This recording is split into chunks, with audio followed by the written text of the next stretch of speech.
નમસ્કાર મિત્રો દેશ અને દુનિયાના સુપરફાસ્ટ સમાચારમાં તમારું સ્વાગત છે। અરબ સાગર ગરમ થતાં ગુજરાતમાં તોફાનોની તીવ્રતા વધી છે। સરકારી વિચારધારામાં બદલાવ લાવવાની જરૂર છે। પાક નુકસાનીના ડિજિટલ સર્વેનો વિરોધ। સિહોરમાં પાક બળીને હવન કરવામાં આવ્યો છે।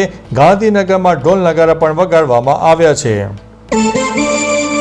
ખેડા જિલ્લાના સસ્તા અનાજના દુકાનદારો હડતાલ ઉપર ઉતર્યા છે। લોકોને ભારે હાલાકીનો સામનો કરવો પડી રહ્યો છે। ખેડા અને આણંદની વાત કરીએ તો વરસાદી માહોલ વચ્ચે વૌઠાના લોકમેળાનો પ્રારંભ થયો છે। ભાવિકો ઉમટી પડ્યા છે। વીજ પડતર માગણીઓને લઈને જિલ્લાના 700 રેશન કાર્ડ ડીલરો વિતરણ વ્યવસ્થાથી અળગા રહેલા જોવા મળી રહ્યા છે। સુરેન્દ્રનગરમાં વરસાદી વિઘ્ન વચ્ચે દ્વારકાના વૌઠાના સુપ્રસિદ્ધ મેળાનો પ્રારંભ કરવામાં આવ્યો છે।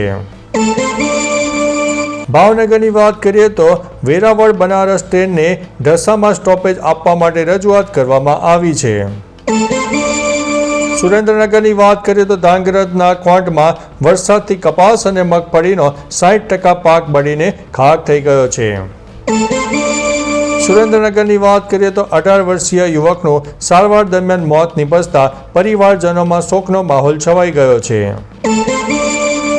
ખેડા અને આણંદની વાત કરીએ તો 10 મહિનામાં 27 હોટેલ અને ખાણીપીણીના એકમો પાસેથી 20.34 લાખનો દંડ વસૂલવામાં આવ્યો છે। સુરેન્દ્રનગરની વાત કરીએ તો સુરેન્દ્રનગર રેલવે જંકશનમાં નો પાર્કિંગમાં વાહન પાર્ક કરનારને દંડ કરવામાં આવ્યો છે। સુરેન્દ્રનગરની વાત કરીએ તો સિંગલ પટ્ટી રોડ પર અવારનવાર મોટા વાહનો સામસામે આવી જતા નાના વાહનોને હાલાકીનો સામનો કરવો પડી રહ્યો છે। બિહારની વાત કરીએ તો બિહારના બાહુબલી નેતા અનંતસિંહની ધરપકડ।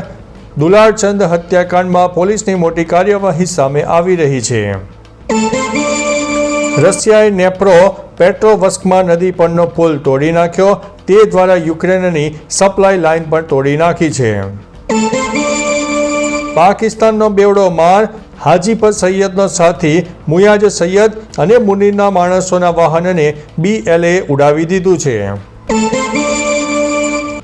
આંધ્રના વેંકટેશ્વર મંદિરમાં ધક્કામુક્કીમાં 8 મહિલા અને 1 બાળકનું મૃત્યુ થયા હોવાના મોટા અહેવાલો મળી રહ્યા છે। ઓક્ટોબરમાં UPI મારફત રૂપિયા 27.28 લાખ કરોડના પેમેન્ટ થઈ જવા પામ્યા છે। તો ચાલો મિત્રો, ફરીથી દેશ અને દુનિયાના સુપરફાસ્ટ સમાચાર લઈને મળતા રહીશો। ત્યાં સુધી અમને રજા આપશો। નમસ્તે।